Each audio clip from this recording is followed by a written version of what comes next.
Hello everyone, monsoon का समय चल रहा है। हम लोग मॉनसून पे बात करेंगे। एक्चुअली ये एक ऐसा टॉपिक है जो बड़ा ही इंटरेस्टिंग भी है और बहुत ही पेचीदा भी है। हम लोग इसको याद करके निकल जाते हैं और बाकी को छोड़ देते हैं। यहाँ पे एक एक फैक्ट और कॉन्सेप्ट की बात करेंगे, लेकिन सिर्फ मॉनसून से रिलेटेड। वीडियो इसके पहले भी मैंने बनाया था, शायद बहुत पहले बनाया था, इसीलिए आप लोगों में से कुछ को नहीं मिला है। तो मॉनसून, और आप प्लेलिस्ट में चले जाओ, बहुत सारा पॉलिटी का, ज्योग्राफी का, बहुत सारे वीडियोस वहां पे ऑलरेडी हैं। आज हम बात करेंगे इंडियन मॉनसून की। सीधा टॉपिक पे आते हैं, इंडियन मॉनसून की। इसको इस इमेज से देखिए। इंडियन मॉनसून की अगर हम बात करें तो मॉनसून को हम वैसे ओवरऑल दो भाग में डिवाइड कर सकते हैं। एक साउथ वेस्ट वाला यानी दक्षिण पश्चिम वाला, और दूसरा जो मॉनसून है वो है उत्तर पूर्व वाला यानी नॉर्थ ईस्ट वाला। एक को कहते हैं लौटता हुआ मॉनसून और एक है दक्षिण पश्चिम मॉनसून, जो मेन मॉनसून है जिससे लगभग 80% बारिश होती है। अब सवाल ये उठता है कि मॉनसून एक सेकेंडरी विंड सिस्टम है। इंडियन सब कॉन्टिनेंट की खास करके ये विशेषता है। और सेकेंडरी विंड सिस्टम किसको कहते हैं? तो सेकेंडरी विंड सिस्टम उसको कहा जाता है जो मौसम बदलते ही अपने हवा के डायरेक्शन को यानी अपने डायरेक्शन को बदल ले। तो गर्मी के टाइम में दक्षिण पश्चिम, और जब ठंड आता है उत्तर पूर्व। तो इस तरह से ये डायरेक्शन को बदल देती है। देखिए, मॉनसून को लेकर हमारे पास कई सारे थॉट हैं, कई सारा। अब इसमें एक इमेज कहां गया, इसमें जो मेन हमारे पास मॉनसून को लेकर हमें पढ़ना है वो पहला है थर्मल थ्योरी। पहला है थर्मल थ्योरी, दूसरा है विषुवतीय पछुआ पवन यानी वेस्टर्ली जो विंड है उससे रिलेटेड कॉन्सेप्ट है। ये थोड़ा सा परेशान करता है, अभी देखते हैं। उसके बाद जेट स्ट्रीम का सिद्धांत है और ESNO, इसको ओवरऑल साउथ ओसिलेशन कहते हैं। एल नीनो और साउथ ओसिलेशन को मिला के इसको बनाया गया है। अब एक एक करके अगर हम देखें तो सबसे पहले हम थर्मल, अच्छा ये मेंस वाले के लिए भी है, उतना ही रिलेवेंट है और इवन ये ऑप्शनल पेपर में भी काम आता है। तो मैं डिटेल में ही समझा दे रहा हूं आपको। ये जो मॉनसून है इसको अगर अच्छे से इस इमेज को आप देखिए तो यहां पे क्या कहा गया, पहला कॉन्सेप्ट हम बात करते हैं थर्मल थ्योरी का। थर्मल थ्योरी क्या कहना चाहता है? थर्मल थ्योरी ये कहता है कि सूरज यहां पे ट्रॉपिक ऑफ कैंसर पे चमकने लगती है। यानी जब गर्मी का टाइम आता है तो सूरज, आपको पता है, यहां पे होता है जून के आसपास, 21 जून के आसपास, यानी उस समय गर्मी बहुत अधिक होती है। यहां पे तिब्बत का पठार है, ये भी बहुत गर्म हो जाता है। ये रेगिस्तान है और इसके बीच की जो ये पट्टी है, यहां पे गर्मी बहुत अधिक हो जाती है। और जब गर्मी बहुत अधिक होती है तो आपको पता है कि कोई भी जगह, अच्छा गर्मी होने से होता क्या है, एक एक लाइन समझिए अच्छे से। गर्मी होने से होता क्या है? गर्मी होने से हवा गर्म हो जाती है, और हवा के गर्म होने से क्या होता है? हवा के गर्म होने से हवा ऊपर उठ जाती है, गर्म होके ऊपर उठ जाएगी, यानी यहाँ पे हवा खाली हो जाती है, हवा की कमी हो जाती है और बहुत अधिक कमी हो जाती है। कहते हैं ना अंतः उष्ण अभिसरण क्षेत्र। तो बहुत अधिक कमी होने के कारण क्या होता है, यहाँ पे एक्यूट लो प्रेशर होता है, और जहां अति निम्न दाब का क्षेत्र होगा वहां उस जगह को भरने के लिए हवा दूर से दौड़ी चली आएगी। तो ये इलाका चूंकि इस टाइम में बहुत गर्म हो जाता है, इसके कारण और हवा ऊपर चली जाती है, इस हवा को भरने के लिए मानसूनी हवा आ जाती है। अच्छा, हवा भी कौन आती है अभी उसको भी देखते हैं। पहले हवा भी कैसे आती है उसको भी देखेंगे, बट यहां पे ये आप जानिए कि हवा आ जाती है। ठीक है, ये हो गया आपका पहला थर्मल थ्योरी। अब ये जो दूसरा है, जो मेन है हमारा, जिसको समझने में थोड़ा सा ज्यादा दिमाग लगेगा, दूसरा है विषुवतीय पछुआ पवन का सिद्धांत। इसको ठीक से समझिए। ठीक है, एक्चुअली ये वेस्टर्ली विंड वाला जो कॉन्सेप्ट है ना, इसको फ्लोन साहब ने दिया था, लेकिन इंडियन, हमारे भारतीय भूगोलवेत्ता जो है कोटेश्वरम, उन्होंने इस पे खूब काम किया।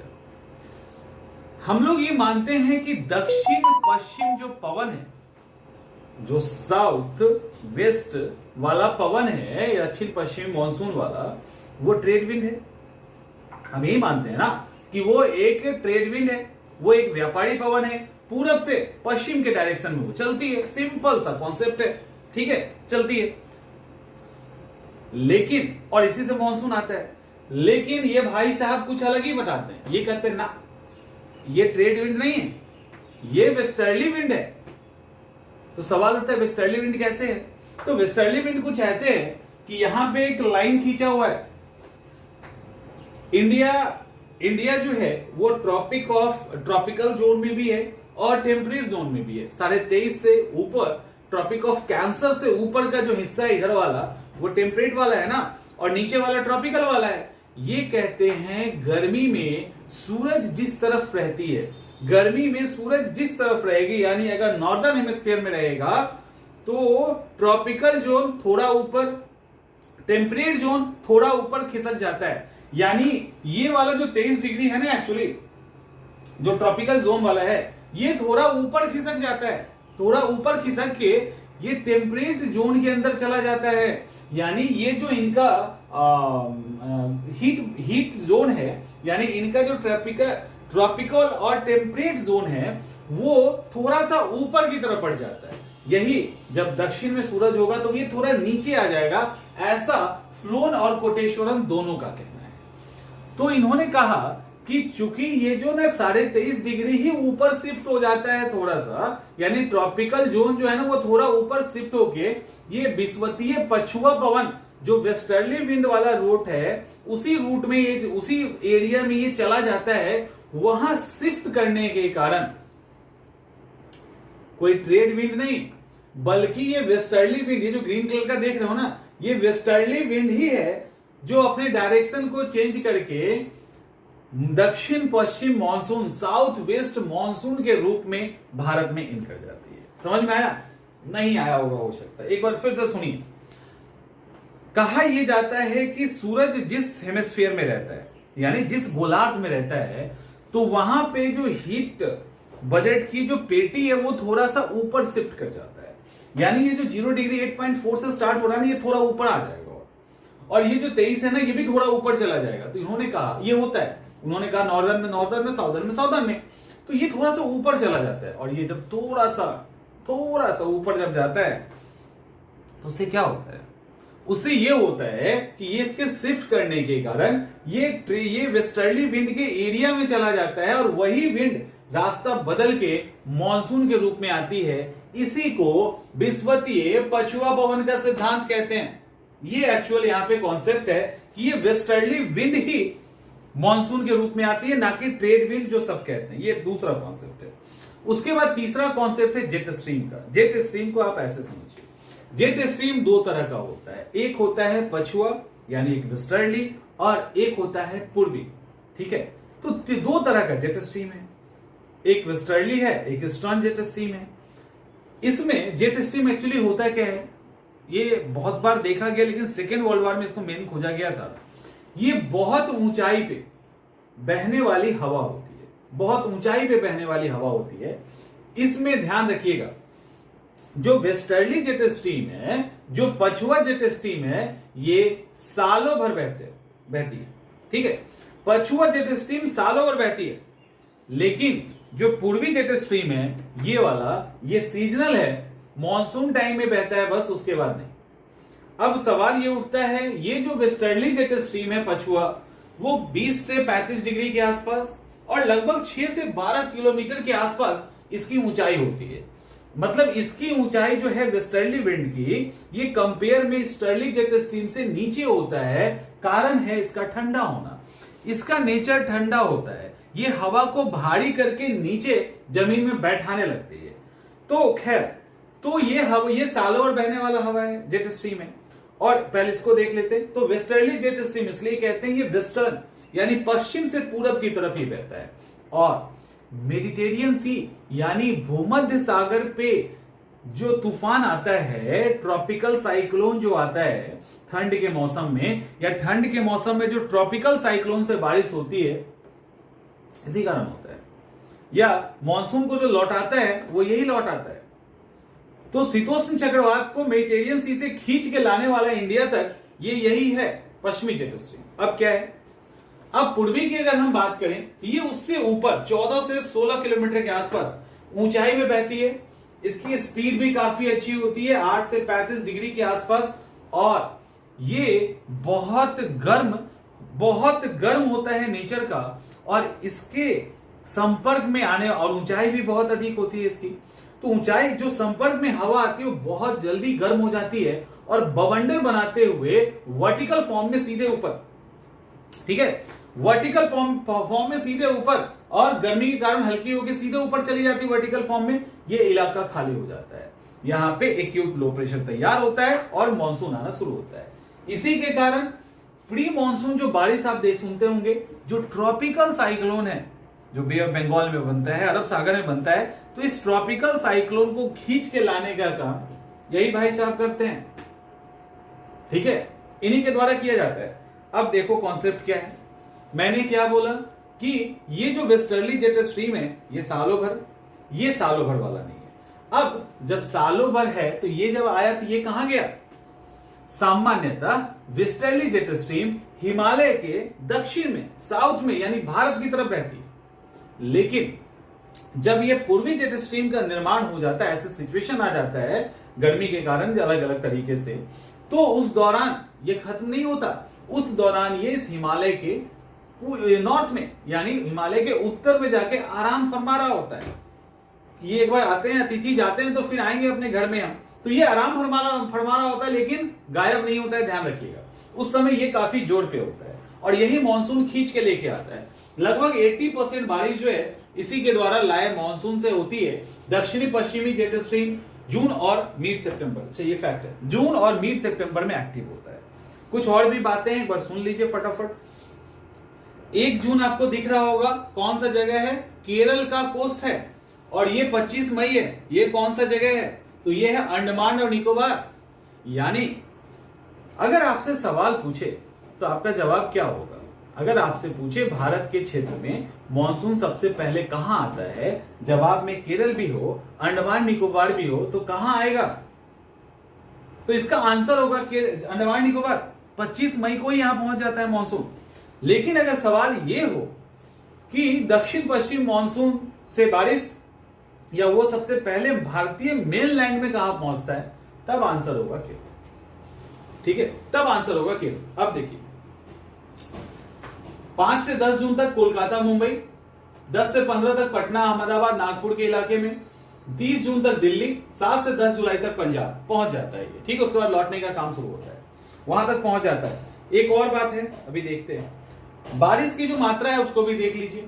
वेस्ट बंगाल में 170 से 200 के आसपास, पूर्वी बिहार झारखंड में 150 के आसपास, पश्चिमी बिहार उत्तर प्रदेश में 110 सेंटीमीटर के आसपास, पश्चिमी उत्तर प्रदेश 90, हरियाणा पंजाब 75 to 80, पूर्वी राजस्थान 65, मध्य प्रदेश 75 के आसपास, पश्चिमी राजस्थान 50 के आसपास।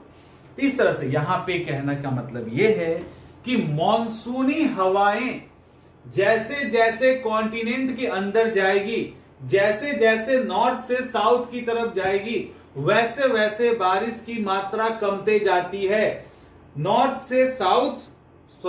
साउथ से नॉर्थ की तरफ जाते जाते और ईस्ट से वेस्ट की तरफ जाते जाते मॉनसून की मात्रा कमती जाती है, क्योंकि वाटर सोर्स से ये दूर होता चला जाता है। ये इंपॉर्टेंट है, ध्यान रखिएगा। अब हमारे यहां जो मॉनसून है वो 2 भाग में है ना, 2 भाग में है। एक अरब सागर का ब्रांच है और एक कौन सा है? बे ऑफ बंगाल का ब्रांच है। इसको देखिए। अब सवाल है कि अरब सागर का ब्रांच और बे ऑफ बंगाल का ब्रांच क्यों है? होता क्या है, जब यहां पे एक्यूट लो प्रेशर आता है, जिस भी थ्योरी के अकॉर्डिंग जाइए, चलिए हम लोग जेट स्ट्रीम अभी का सबसे साइंटिफिक थ्योरी है, जेट स्ट्रीम पे चलें तो मॉनसून जो है वो समझिए अच्छे से, जेट स्ट्रीम के कॉन्सेप्ट पे अगर चलें तो मॉनसून यहां पे काफी लो प्रेशर आ जाता है। तो मॉनसूनी हवा क्या होता है? ये एक्चुअली ट्रेड विंड है। सामान्यतः लोग ट्रेड विंड मानते हैं, ट्रेड विंड है, ये अपने डायरेक्शन में चल रही है। लेकिन यहां पे बहुत अधिक हवा की जब जरूरत होती है तो क्या होता है? जब बहुत अधिक हवा की जरूरत होती है, क्योंकि हवा तो ऊपर निकल गया, उसको जगह को भरने के लिए जो 0 डिग्री के नीचे यानी दक्षिणी गोलार्ध में जो ट्रेड विंड चल रहा था वो ट्रेड विंड इस जगह को हवा की कमी को पूरा करने के लिए 0 डिग्री को क्रॉस करके उत्तरी गोलार्ध में, नॉर्दर्न हेमिस्फीयर में आ जाता है।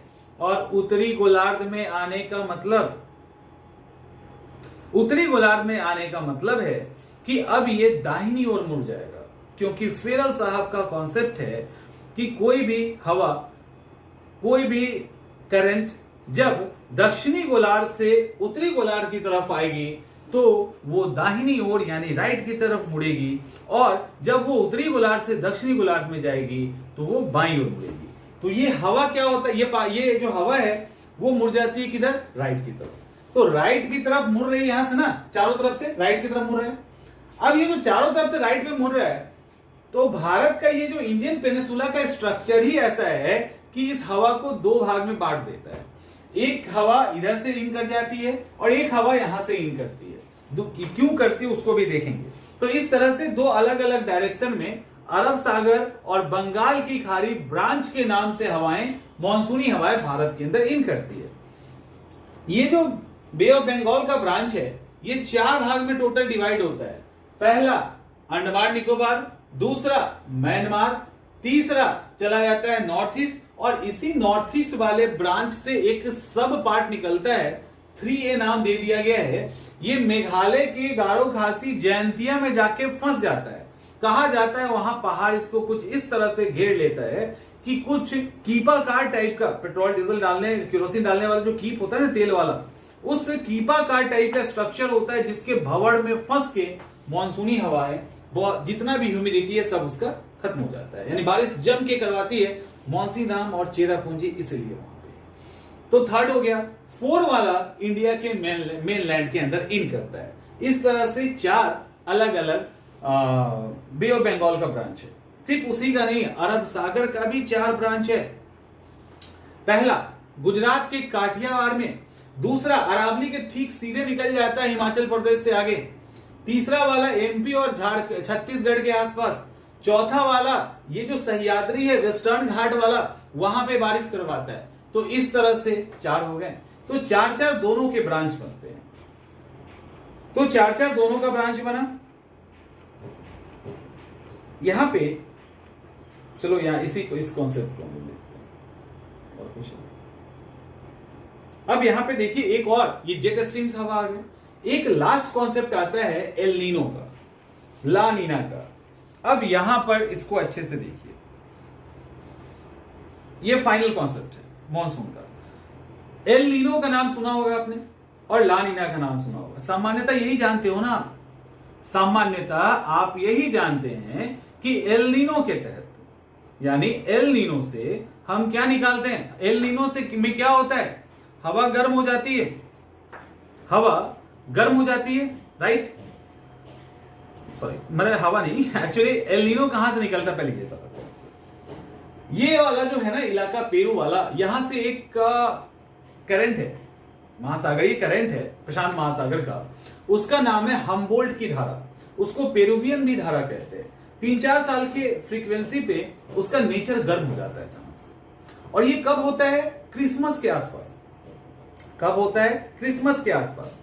ये जो क्रिसमस के आसपास होता है ना, तो टेम्परेचर बढ़ के 40 डिग्री के आसपास तक पहुंच जाता है। मछलियां मर के उल्टी होके तैरने लगती है। क्रिसमस का टाइम होता है, लोगों को मछली मारने का एफर्ट नहीं करके सिर्फ चुन के निकाल लेना होता है। गिफ्ट ऑफ क्राइस्ट कहा जाता है उसी घटना को। तो खैर, तो ये गर्म होने के कारण क्या होता है, क्या होता है, छोटे से मैप पे देखिए। इसके गर्म होने के कारण क्या होता है, ये हवा आते आते इस इलाके में आ जाता है। पानी नेचर तो इसका ठंडा था पहले, अब गर्म हो गया। अब ये गर्म हो गया, यहां कितना गर्म हो गया, बहुत अधिक। इसको देखो थोड़ा सा, सॉरी इसको थोड़ा सा ध्यान से देखिए, ठीक से यहां ध्यान से देखिए, इसको अच्छे से देखिए। हवा जो था वो गर्म हो गया, पानी गर्म हो गया, बार बार हवा क्यों बोल रहा, पानी गर्म हो गया, और वो पानी गर्म होकर इधर आ गया। कहां आया, ताहिती आइसलैंड कहां पे है, प्रशांत महासागर के फ्रेंच पोलिनेशिया करके आइसलैंड का एक पूरा बंच है, समूह है, उसमें एक ताहिती आइसलैंड को टारगेट किया गया है। अब ये पानी जब यहां तक आता है ना, सारा खेल तो हाई प्रेशर और लो प्रेशर का है, सारा खेल हाई प्रेशर और लो प्रेशर का है। यहां पे एक वर्ड यूज होगा, उसको कहते हैं साउथ ओसिलेशन, SO, दक्षिणी अपदोलन हिंदी में कहते हैं। साउथ ओसिलेशन वर्ड यूज किया जाता है, उसके मतलब क्या है? आखिर कैसे पता चलता है कि मॉनसून सही होगा, मॉनसून फेल कर रहा है? ये कैसे पता चलता है? ये ऐसे पता चलता है कि ये जो ताहिती आइसलैंड है, इसका प्रेशर, एयर प्रेशर और इसका एयर प्रेशर, इन दोनों को कैलकुलेट किया जाता है। अगर इसका एयर प्रेशर इसके कंपेयर में ये ज्यादा हाई प्रेशर यहां पर है, तो यहां पे अगर उसके कंपेयर में ज्यादा लो प्रेशर है, मॉनसून सामान्य होगा। लेकिन इसके कंपेयर में यहां लो प्रेशर अधिक हो गया तो पता है क्या होगा? हवा अपने डायरेक्शन को, इसको थोड़ा सा छोटा कर देते हैं, हवा जो मॉनसूनी हवा है, इसको जब क्रॉस करेगी 0 डिग्री को, क्रॉस करके इस इलाके में नहीं आके, भारत की तरफ नहीं आके, ये इस डायरेक्शन में अपने रूट को डाइवर्ट करके, उसको संशोधित करके इस रूट में चली जाएगी और यहां मॉनसून फेल कर जाएगा। तो जब एल नीनो आता है तो इस ताहिती आइसलैंड का में गर्मी इतनी बढ़ जाती है कि हवा गर्म होके इसका ऊपर उठ जाता है, इसके कंपेयर में यहां पे लो प्रेशर हो जाता है, तो मॉनसून अपने रूट को डाइवर्ट करके इधर मॉनसून पहुंच जाता है, इधर कम पहुंचता है, जिसके कारण मॉनसून फेल कर सकता है। लेकिन दूसरी तरफ आपको पता है, जब एल नीनो आता है उसके बाद ला नीना भी आता है। ला नीना बहुत ठंडा होता है। ला नीना के बहुत ठंडा होने से वो जब यहां पे आता है तो पानी को बहुत ठंडा कर देता है, बहुत ज्यादा यहां पे हाई प्रेशर बन जाता है, उसके कंपेयर में यहां लो प्रेशर बहुत अधिक हो जाता है, मॉनसूनी हवा का पूरा जमावड़ा यहां लगने लगता है और उसके कारण बाढ़ वाला स्थिति आपको देखने को मिल सकता है। क्लियर? तो ये है हमारा एल नीनो और ला नीना का। साउथ ओसिलेशन का मतलब है कि यहां पे साउथ ओसिलेशन अगर प्लस में है, प्लस में कब होगा कि यहां पे लो प्रेशर अधिक और यहां पे हाई प्रेशर अधिक, तो प्लस में है मॉनसून सक्सेसफुल। अगर माइनस का मतलब यहां पे हाई प्रेशर अधिक है, यहां लो प्रेशर अधिक है, तो मॉनसून फेल कर सकता है। लेकिन अब नया क्या देखा जा रहा है, ये हम लोग शुरू से पढ़ते आ रहे थे, जैसे पृथ्वी के अंदर फोल्डेड माउंटेन कैसे बना, भूकंप कैसे आता है, कॉन्टिनेंट शिफ्ट कैसे कर रहा है। तो जब तक प्लेट टेक्टोनिक थ्योरी नहीं आया था, तब तक कॉन्टिनेंटल ड्रिफ्ट थ्योरी हम लोग को बहुत अच्छा लगता था।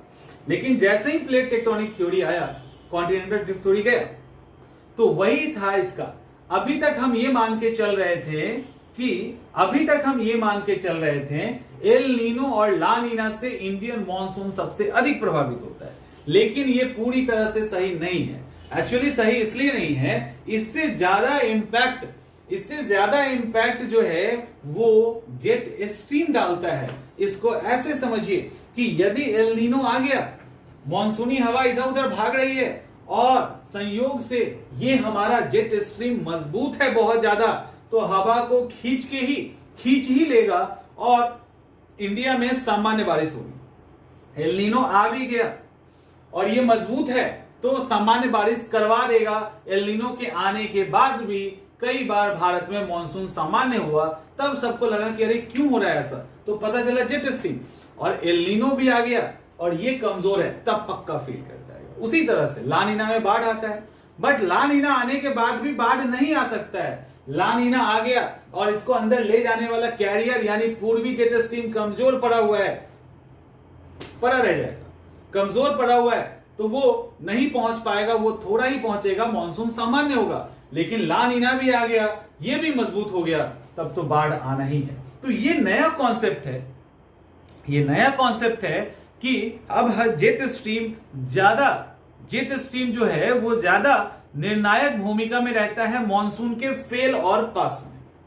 ठीक है, अब यहां पर हुआ क्या, अब तो सूरज जो है, अब सूरज क्या हो रहा है, धीरे धीरे नीचे की तरफ जा रहा है। नीचे की तरफ जाने से क्या हो रहा है कि अब यहां पे इसके कंपेयर में हाई प्रेशर आ रहा है, तो ये अब मॉनसून तो यहां तक पहुंच गया भाई, लेकिन 15 सितंबर के बाद उसको लौटना भी है। 15 सितंबर से लौटना, कैसे लौटता है मॉनसून, अब सूरज नीचे की तरफ जा रहा है, उसके कंपेयर में ये ठंडापन बढ़ रहा है, तो इसकी ताकत लौट